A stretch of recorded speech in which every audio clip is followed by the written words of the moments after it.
se expidió la justicia ante un recurso de amparo presentado donde se impide los cortes de agua, en la región metropolitana en honrosas excepciones, es decir, con algunas observaciones particulares. ¿Puede contarnos detalles de este fallo? Bueno, sí, lo que ha sucedido es que se cambió el marco regulatorio habilitando cortes de agua en caso de que no se pague, en caso de mora, cosa que antes estaba prohibido. Ante eso, Consumidores Libres y la Unión de Usuarios y Consumidores, que son dos entidades de defensa del consumidor, presentaron un recurso, un juicio de defensa del consumidor, donde pedimos como medida cautelar que se suspenda esta habilitación del corte del agua, porque no solamente es corte de agua, sino también de servicios de cloacas, pues se trata de un castigo innecesario que privaría, mejor dicho, de un medio vital e indispensable para la subsistencia como es el agua, a quienes no pueden pagar, cosa que es absolutamente innecesaria, porque en definitiva en algún momento la empresa cobra el servicio cuando se vende la propiedad, y por otro lado no se puede castigar y privar del agua a quien lo necesita. Y el servicio de cloaca no solo beneficia a quien lo utiliza, sino que cuando se lo interrumpe produce un daño al medio ambiente en general. La justicia, haciéndose eco de los convenios internacionales que hablan del derecho a la vida y a una determinada calidad de vida, o incluso las disposiciones propias de la Constitución Nacional que habla de una vivienda digna, hizo lugar a esta medida, y con lo cual quedó restablecido el marco regulatorio en este punto como era hasta ahora, que impedía el corte de agua y en todo caso habilitaba a una restricción del servicio que no priva del uso esencial del agua. Y por supuesto el tema del corte de cloacas está absolutamente vedado. Kaplan, yo quería consultarle, porque en la ciudad de Buenos Aires, los edificios, cuando se generaría un corte individualmente de cada edificio, de cada departamento, de cada usuario, habría que hacer alguna modificación dentro de los edificios para poder poner medidores de agua, así como tenemos medidores de luz. ¿Esto generaría un costo grande para los propietarios de edificios o lo tomaría la ciudad de Buenos Aires, por ejemplo, hablando de la ciudad de Buenos Aires, estos gastos, de modificar o de poner medidores de agua, como para saber si la persona que no paga se le puede cortar? ¿Cómo se implementaría esta situación? Los medidores de agua no son necesarios para habilitar el corte, ¿no? sino para medir la cantidad de agua que usa cada uno y poder facturar en base al consumo y no en base a una tarifa fija. Ajá. El tema de los cortes en consorcios en general resulta muy dificultoso, porque no se puede cortar el suministro de una unidad, sino que habría que cortar de todo el edificio, cosa que es imposible. Claro. No se podría la unidad, pero sería realmente muy complejo en algunos casos. Pero lo que sí era efectivo en las zonas donde hay viviendas unifamiliares, ahí el corte de agua sí hubiera podido usar. ¿Y cómo lo implementarían entonces en el caso de edificios en la ciudad de Buenos Aires? No, bueno, sería complejo, claro. Es muy probable que no se pueda técnicamente implementar. Claramente no se tuvo en cuenta, entre otras cosas, entiendo, más allá de lo más importante, no se tuvo en cuenta el derecho al acceso al agua, pero esto que acaba de decir Laura, claramente no se tuvo en cuenta. Quiero decir, esto de lanzar esta información y luego si hay una persona en un edificio que no puede pagar el agua, claramente no se le va a poder cortar individualmente el servicio de esa persona, precisamente por lo que acaba de decir usted. Entonces no se ha tenido en cuenta, esto, claramente. No se ha tenido en cuenta, y es algo que viene ya, el tema de la discusión del corte de agua es una cuestión ya que tiene sus años. Ariel, justamente que le quería compartir, hoy el Ministerio de Economía formalizó precisamente el proceso para transferir todas las acciones de AISA, y estrictamente le quiero preguntar qué opina de la privatización, más allá de que el llamado inicial ha sido por este fallo histórico, pero ¿qué opina usted de la privatización de AISA? Mira, a mí me preocupa más cómo se gestiona AISA, a quién es el dueño. A mí lo que me preocupa es que no hay metas de expansión de las redes, no hay metas de expansión de cloacas, no hay metas para la expansión de la provisión de agua corriente, que es el verdadero problema. En cuanto a si lo opera el Estado o una entidad privada, todo va a depender, digamos, me parece que es importante, pero no me preocupa tanto. Sí me preocupa cuáles son las obligaciones de inversión, cuál va a ser los servicios que efectivamente va a prestar la empresa. ¿Y cuáles fueron la performance de Aguas Argentinas? La empresa Suez era, ¿no? Sí, Suez era una de las accionistas. Y la performance fue verdaderamente, diría, calamitosa. No cumplió ninguna de las metas de inversión que tenían, no hicieron no hicieron ni las inversiones ni las obras que estaban obligados a hacer. Fue un contrato que se renegoció en varias oportunidades y terminó con la rescisión por incumplimiento, que a su vez dio lugar a un juicio en el CIADI, que lo ganó primero la Argentina, después lo perdió y después terminó en un acuerdo y la empresa de Aguas Argentinas terminó concursada. Digamos que la experiencia fue absolutamente negativa. Muy parecida a la performance de las jubilaciones privadas, las FJP. ¿Hola? ¿Lo perdimos? Creo que lo perdimos. No lo escucho yo. Sí, Yo sí. al menos no lo escucho. Estábamos hablando con Ariel Kaplan, referente de Consumidores Libres, en ocasión de este pronunciamiento de la justicia ante un recurso de amparo que la propia entidad que él preside y otras presentaron ante la decisión del gobierno de facultar a AISA a interrumpir el servicio de agua y cloacas a aquellos que incumplan con los pagos.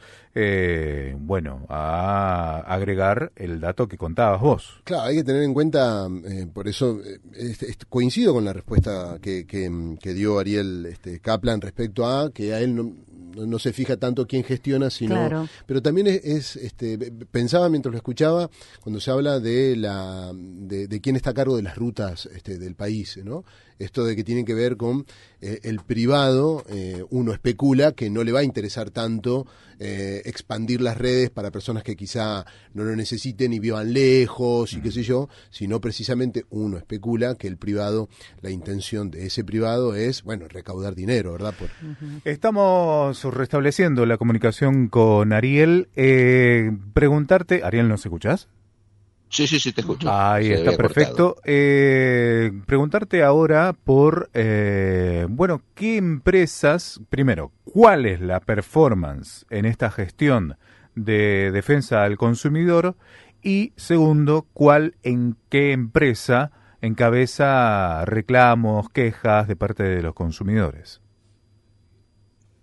Bueno, en cuanto a la gestión de defensa del consumidor actual, han sacado una serie de normas que han derogado básicamente todas las normas que hacían al control de los precios, o ni siquiera al control, a la información sobre precios. Con lo cual el Estado en forma se autoinflige la privación de información como para poder operar y poder controlar debidamente. Eso ha sido algo que todas las entidades han cuestionado y que ha sucedido en forma casi en forma inmediata a que la nueva administración asumió el gobierno. En cuanto a las empresas que tienen mayor cantidad de reclamos, y con el tema de los precios, un gran retroceso ha sido en materia de medicina prepaga, que antes, con la regulación hasta el primer DNU ómnibus, el Estado controlaba los precios, es decir, que eso no significaba que las empresas de medicina prepaga no podían aumentar, sino que para aumentar tenían que justificar que ese aumento se debía a un incremento de los costos y estaba hecho en base a estudios actuariales. Eso fue derogado y eso motivó unos aumentos gigantes que hasta este mismo gobierno tuvo que intervenir tuvo que cuestionar, pues argumentando que se trataban de precios cartelizados y pues todos aumentaban el mismo porcentaje al mismo tiempo. Controló los precios, tuvo que poner un tope a los precios por 6 meses y luego nuevamente los liberó. Y ahora las empresas son libres de aumentar sin ningún tipo de control y sin que guarde relación el aumento con una necesidad de costos. Eso en materia de salud. En materia de tarjetas de crédito, de entidades financieras, antes había un tope en cuanto al interés punitorio que podían cobrar las tarjetas, liberaron ese tope. Antes existía una prohibición de poner cargos fijos en caso de mora más allá de los intereses y eso lo suprimieron. Es decir, que dejan a los usuarios al capricho de las empresas en un mercado que está cartelizado y donde, digamos, los abusos son constantes. Prueba de ello es la cantidad de juicios colectivos que hay que obligan a las empresas, sobre todo empresas financieras, a devolver cargos que habían cobrado en forma indebida. En cuanto a la pregunta de cuáles son los sectores que tienen más reclamos, es el de la medicina prepaga, el de los servicios financieros y el de la telefonía celular. Se subvirtió este ranking porque recuerdo que en anteriores años, eran siempre empresas de telefonía celular, y internet. Ahora se subvirtió. Sí, bueno, siguen siendo motivos de queja, pero el tema de la salud se ha extendido, no solo la cantidad de reclamos que hay, de juicios que hay individuales por falta de cumplimiento de prestaciones, tanto de la medicina prepaga como de obras sociales, un problema que hoy en día es gravísimo y que incluso está dificultando la tarea de la justicia federal, civil y comercial, que es donde tramitan estas causas. ¿Hay juicios ganados ya con respecto a las prepagas, por ejemplo, que usted sepa? Sí.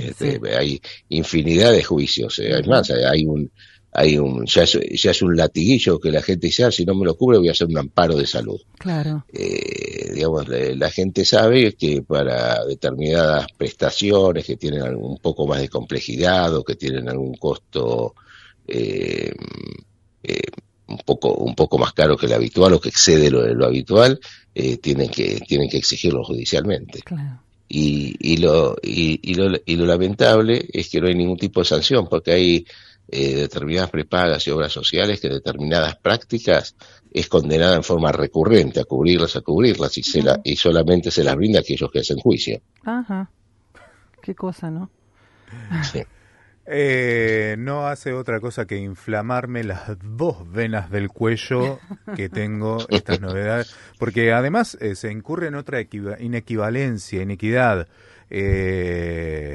Soy víctima de una empresa de medicina prepaga, no me considero cliente, soy víctima, y consuetudinariamente todos los meses hay aumentos por encima de los aumentos de la canasta básica familiar, y yo no veo que haya un mejoramiento en la atención en términos de los profesionales. Pedís turno para cualquier prestación o cualquier servicio de consultoría y tenés 2 meses de espera. Conversás con el profesional y resulta que no hay médicos, que el profesional prefiere abrirse un consultorio barrial porque ahí cobra en el momento y tiene la plata crocante ahí constante. En cambio, en la medicina prepaga, en la empresa, tiene que facturar, sobre que factura poco, por debajo del mercado, factura 60, 90 días. Entonces no se traduce tampoco en una buena prestación, claro. Y también me pongo del lado del médico que huye del hospital público porque ya sabemos los sueldos. Medicina prepaga no es garantía de buena prestación, entonces ¿qué tiene que hacer un médico? O sea, toda la cadena está mal. Así es, los médicos son una de las víctimas del sistema de salud. porque Sí, están sí, mal dale, remunerados, ¿en e serio? incluso el sistema de residencias, que son médicos que están trabajan 24 horas seguidas sin dormir. La verdad que es un sistema que es incomprensible, porque Ujú. qué persona humana está en plenas condiciones de resolver situaciones complejas estando a veces más de un día sin dormir. Claro. Es una explotación que de cualquier obrero uno diría que es propia de hace 2 siglos, Sí, sí, sí, sí. no de la actualidad. No, no, y No, el salvajismo, la voracidad de las empresas de medicina prepaga, la verdad, es muy alarmante. Es lógico en este contexto, en esta realidad, que encabece el ranking de reclamos las empresas de medicina prepaga. Lo que yo analizaba es que años anteriores te he consultado exactamente lo mismo y siempre me ponías por encima. Figuraban las empresas de medicina prepaga, las tarjetas de crédito, pero siempre me ponías por encima telefonía o servicios de internet. Ahora las empresas de medicina prepaga, están encabezando este ranking que decíamos de empresas mal prestadoras de servicio. sí, que tienen quejas y que no brindan los servicios convenidos y que cambian de prestadores, gente que está en un tratamiento no lo puede continuar. Realmente el sistema de salud está en una profunda crisis que requiere la elaboración de alguna política que lo supere, porque realmente la situación es muy grave. Y el hospital público también está colapsado. Digamos que la situación es muy, muy, muy compleja. Ariel, te agradecemos muchísimo la posibilidad de conversar con vos, ha sido muy amable. Que tengas buen día, muchísimas gracias. Un gusto, ¿eh? Hasta luego.